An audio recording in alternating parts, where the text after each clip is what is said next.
हवा में मिट्टी की खुशबू थी और गांव की खामोशी में बस कहीं दूर से आती कोयल की आवाज गूंज रही थी।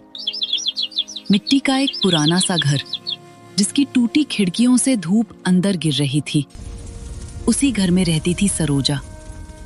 उम्र ने जिसके शरीर को झुका दिया था, पर दिल अब भी बेटे अमित के नाम से सीधा धड़कता था। मेरा बेटा इतना बड़ा हो गया है, लेकिन आज भी माँ के हाथ का खाना उंगलियां चाट चाट कर खाता है। काफी समय बीत गया है, कहाँ रह गया अमित? कुछ ही समय बाद अमित घर में घुसता है, रोज की तरह निराश सा चेहरा। तभी उसकी माँ अमित से पूछती है, क्या हुआ बेटा? पास के शहर गया था ना, कोई काम मिला? ये देख, मैंने तेरे लिए गर्मा गर्म पूरी और सब्जी बनाई है। चल जा, मुंह हाथ धो ले, मैं तेरे लिए खाना लगा देती हूँ। हाँ माँ, काम तो नहीं मिला, लेकिन तेरे हाथों का खाना देखकर वो दुख भी कम हो गया। मैं अभी आता हूँ, तू जल्दी से खाना लगा दे, बहुत भूख लगी है। सरोजा जल्दी से अमित के लिए खाना लगा देती है और अमित पूरे मन से खुशी खुशी माँ के हाथों का खाना खूब आनंद लेकर खा रहा था। सरोजा अपने बेटे को खुशी खुशी खाते देख मानो खुशी से झूम उठती। खुशी खुशी खाना खाकर अपनी माँ से कहता, वाह वाह माँ, तेरे हाथों का खाना खाकर तो मानो मेरी पूरी चिंता ही गायब हो गई। तेरे हाथों में तो जादू है माँ। मेरे बच्चे, तुझे खुशी खुशी खाकर देख, मेरा पेट भर जाता है। बस तू खुश रहा कर। हाँ माँ, सब कुछ बदल गया, लेकिन तेरे हाथों का स्वाद अब तक वैसे का वैसा है। ऐसे ही कई दिन बीत गए और एक दिन अमित अपनी माँ को बोला, माँ, शहर में नौकरी मिल गई है, लेकिन माँ। लेकिन क्या बेटा? बोल ना। माँ, नौकरी दूसरे शहर में लगी है और रोज आना जाना तो मुमकिन नहीं है, इसलिए माँ मुझे वहीं रहना पड़ेगा। ये क्या बोल रहा है बेटा? तू वहां शहर में रहेगा और मैं यहाँ अकेले? घर में शांति छा जाती है। सरोजा की आंखों में आंसू थे, लेकिन अपने बेटे की खुशी के लिए वो कुछ भी कर सकती थी।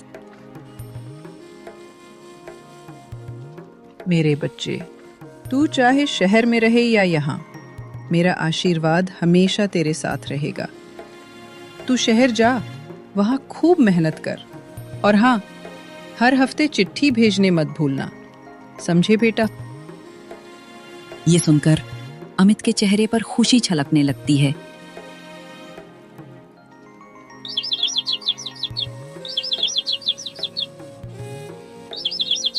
अगले दिन सरोजा सुबह उठकर अपने बेटे के लिए लड्डू बनाती है। उसके बाद अपने पुराने संदूक के पास जाती है। उसे खोलकर उसमें से कुछ पैसे निकालती है और वो पैसे अमित के हाथ में देती है और धीमी आवाज में अमित से कहती है, मेरे बच्चे, बस यही है मेरी जमा पूंजी, सब मेरे बेटे के लिए। तू शहर जा और खूब मेहनत कर, मैं तेरा इंतजार करूंगी। मुझे उम्मीद है तू हम दोनों का जीवन बदल देगा। हाँ माँ, मैं खूब मेहनत करूंगा और तेरे लिए हर महीने पैसे भेजा करूंगा। बहुत अच्छी नौकरी है माँ, हम दोनों का जीवन जल्दी बदल जाएगा।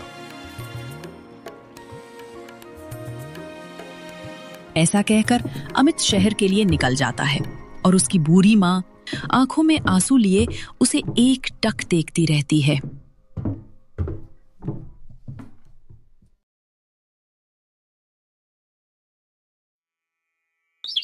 ऐसे ही कई दिन बीत चुके थे और एक दिन सरोजा अपने घर की चौखट पर बैठी बाहर की ओर देख रही थी। तभी उसकी नजर दूर से आते डाकिया पर पड़ती है। सरोजा खुशी से झूम उठती है। लगता है अमित की चिट्ठी आ गई है। मैं जानती थी बेटा। ये लो अम्मा, तुम्हारी चिट्ठी आई है। शहर से अमित ने भेजी है। अगर कहो तो पढ़कर सुना दूं? हाँ बेटा, मैं तो ठहरी अनपढ़, मुझे क्या पता इसमें क्या लिखा है। तू ही पढ़कर सुना दे। दिल बहुत बेचैन है कि आखिर मेरा बेटा कैसा होगा। ठीक है अम्मा। डाकिया वो चिट्ठी पढ़ना शुरू करता है। प्यारी माँ, मैं अच्छे से शहर पहुंच गया हूँ और यहाँ सब कुछ बहुत अच्छा है। बहुत अच्छी नौकरी है माँ। जल्दी से पहली तनख्वाह आने दे। उसके बाद सबसे पहले अपनी माँ के लिए नई साड़ी खरीदूंगा, वो भी शहर की। यहाँ सब कुछ है, लेकिन कमी है तो बस तेरी। बहुत याद आती है। अभी तो बस एक हफ्ता गुजरा है, लेकिन मानो लग रहा कि एक एक दिन कितना भारी है, क्योंकि अपनी माँ को अपनी नजरों के सामने देखने की आदत जो पड़ चुकी थी। तू अपना ख्याल रखना, वक्त पर दवा लेती रहना। तुम्हारा अमित। ये सुनकर सरोजा की आंखों से आंसू टपकने लगते हैं। अम्मा को रोता देख डाकिया कहता है, बहुत खुश नसीब हो अम्मा, जो अमित जैसा बेटा मिला। वरना आज के समय में तो माँ बाप बच्चों के लिए बोझ बन चुके हैं। हाँ बेटा, मेरा अमित तो लाखों में एक है। अपनी माँ के बिना जाने कैसे रहेगा वो शहर में। ऐसा कहकर डाकिया वहां से चला जाता है। अब सरोजा को हर समय अपने बेटे की फिक्र लगी रहती है। वो हर हफ्ते अमित की चिट्ठी का इंतजार करती।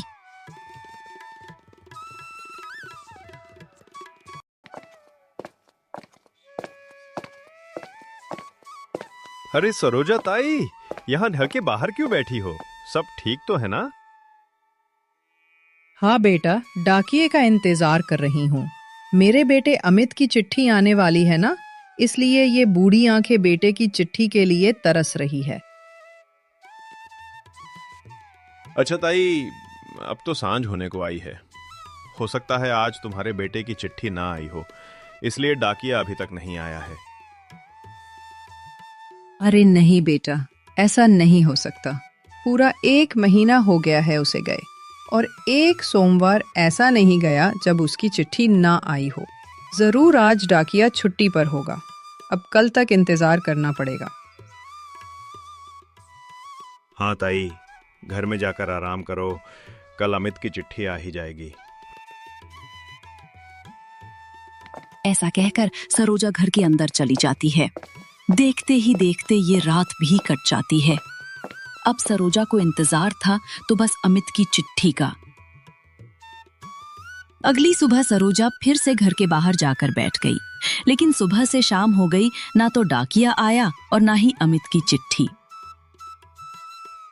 देखते ही देखते चिट्ठी के इंतजार में पूरे 3 दिन बीत गए, और चौथे दिन सरोजा जब घर के बाहर बैठी थी तो दूर से ही डाकिये को आते देख मानो सरोजा के प्राण लौट आए थे। उसकी आंखों में एक अलग सी खुशी थी। डाकिये के पास आते ही सरोजा बोली,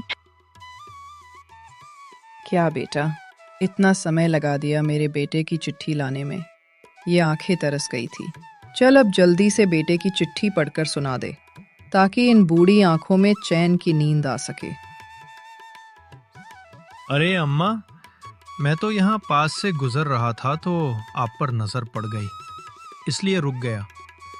क्योंकि आपके बेटे की तो फिलहाल कोई चिट्ठी नहीं आई है। अगर चिट्ठी आती तो सबसे पहले आपके ही घर आता। अच्छा, ऐसा कैसे हो सकता है? वो इस बार चिट्ठी भेजना कैसे भूल गया?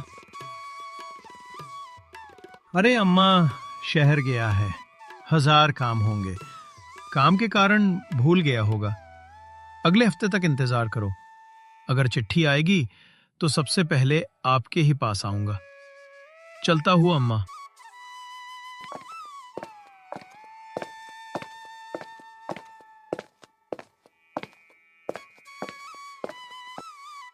हाँ, डाकिया सही कह रहा है।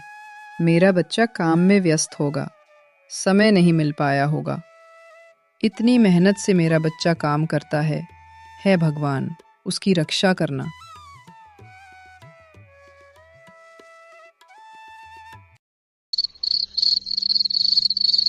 देखते ही देखते 4 महीने, पूरे 4 महीने बीत चुके थे। सरोजा की आंखों के नीचे काले घेरे और चेहरे पर उदासी अब किसी साये की तरह चिपक चुकी थी।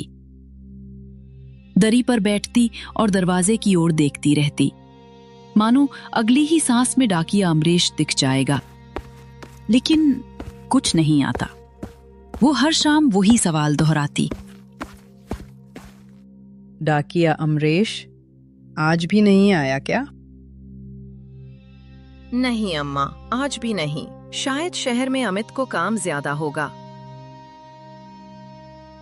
काम कितना भी हो जाए, माँ को भूलने लायक कैसे हो सकता है? 4 महीने हो गए, उसको एक पल भी मेरी याद नहीं आई।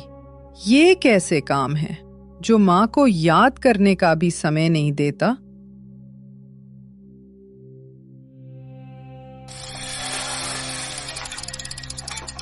उस शाम गांव की मिट्टी पर एक बाइक रुकती है।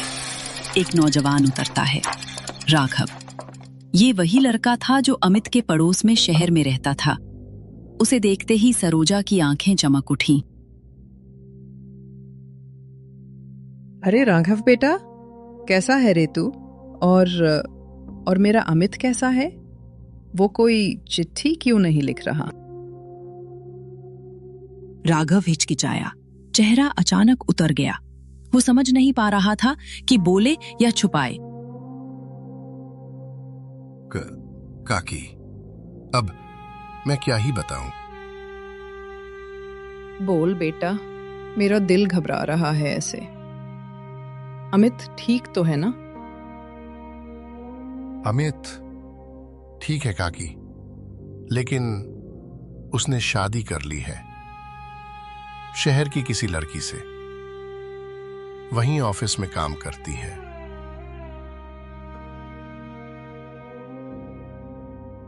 सरोजा की उंगलियां एकदम ठंडी पड़ गईं।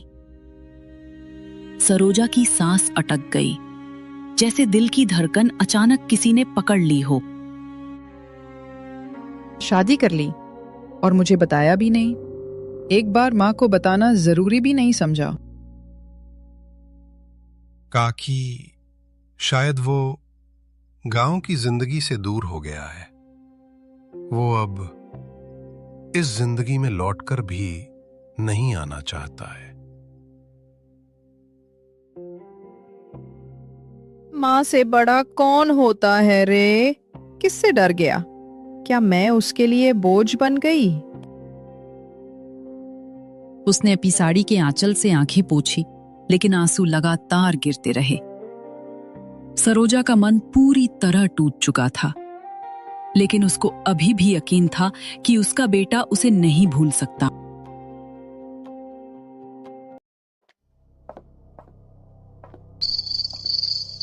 उसी शाम सरोजा ने एक फैसला कर लिया। अपने कांपते पैरों के साथ वो डाकघर पहुंची, जहां अमरेश डाकिया उसे देखकर हैरान रह गया और बोला, अरे अम्मा, इस समय तुम यहाँ कैसे? अमित की कोई चिट्ठी नहीं आई। मैंने बोला था ना, जब चिट्ठी आएगी तो मैं खुद सबसे पहले तुम्हारे पास आऊंगा। मैं जानती हूँ बेटा, अमित की कोई चिट्ठी नहीं आई। तू मेरी एक चिट्ठी अमित के पते पर लिख दे। तेरा ये एहसान मैं कभी नहीं भूलूंगी। डाकिये ने पन्ना निकाला। सरोजा ने गहरी सांस ली और बोलना शुरू किया। बेटा अमित, तू बहुत खुश रहना। तेरी माँ ने तेरा बुरा कभी नहीं सोचा। सुना है तूने शादी कर ली। भगवान तुझे सुख दे। तेरी माँ अगले हफ्ते शहर आ रही है। तू स्टेशन आ जाना बेटा। मुझे तेरी सूरत देखे बिना चैन नहीं आएगा। अगर तेरे पास वक्त हो तो माँ को ले जाना, नहीं हो तो भी कोई बात नहीं। माँ एक बार दूर से ही तुझे देख लेगी। क्या पता तुझे एक बार पास से देखकर माँ कुछ साल और जीवित रह पाए। डाकिये की आंखें भी भीग गईं। उसने धीरे से कहा, अम्मा तू मत जा, हो सकता है। नहीं बेटा, माँ अपने बच्चे का चेहरा देखने के लिए कहीं भी जा सकती है। ये मेरा आखिरी सफर होगा शायद। ऐसा कहकर सरोजा अपने घर चली गई।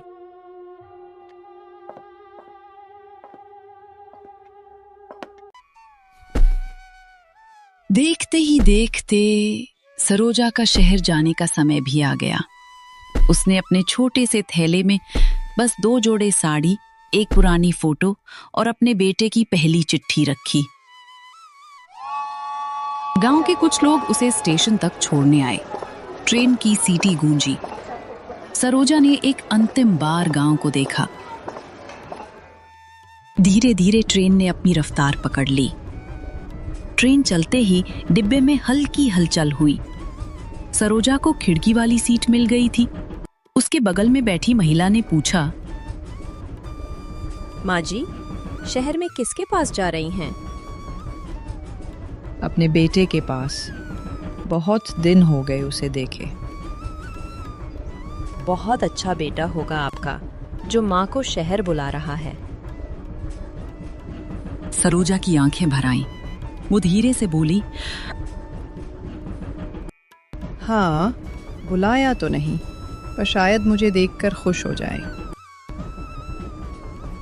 ट्रेन आगे बढ़ने लगी। खिड़की से हवा उसके सफेद बालों को उड़ा रही थी। वो हर स्टेशन पर आंखें फैलाकर देखती। रात ढल गई। ट्रेन हिल डुल रही थी। धीरे धीरे लोग अपने अपने गंतव्य स्थान पर उतरते जा रहे थे और सरोजा अकेली बैठी थी। उसने खिड़की से आसमान की तरफ देखा। भगवान, बस मेरा बेटा एक बार कह दे, माँ तू आ गई। बस उतना ही काफी है। धीरे धीरे उसकी आंखें भर आईं और रोते रोते आंख लग गई। सुबह होते ही ट्रेन शहर के विशाल स्टेशन पर आकर रुकी। लोगों की भीड़, हलचल, चिल्लाहट, लेकिन सरोजा की आंखें सिर्फ एक चेहरा ढूंढ रही थीं, अमित का।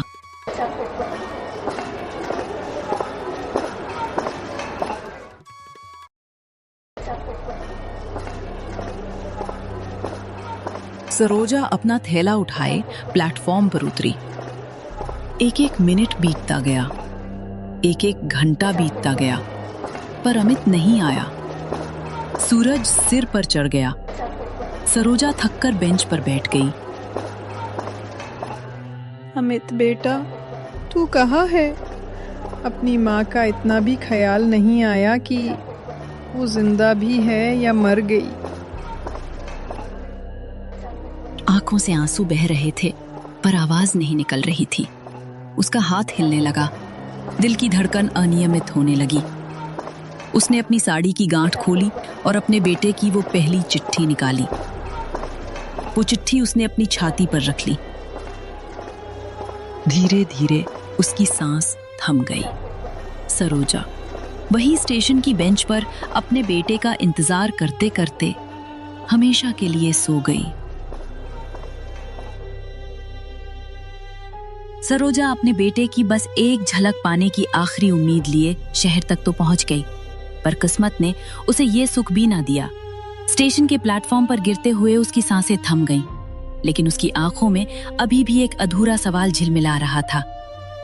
क्या माँ का प्रेम इतना सस्ता हो जाता है कि बेटा उसकी प्रतीक्षा तक ना करे? सरोजा चली गई, पर उसके साथ एक माँ का टूटा हुआ भरोसा, एक अधूरा इंतजार और एक दर्द भरी खामोशी हमेशा के लिए उस स्टेशन पर रह गई। शायद जिंदगी का सबसे बड़ा दुख वही होता है जब जिसके लिए हम सबसे ज्यादा जीते हैं वही हमें सबसे आखिर में भूल जाता है।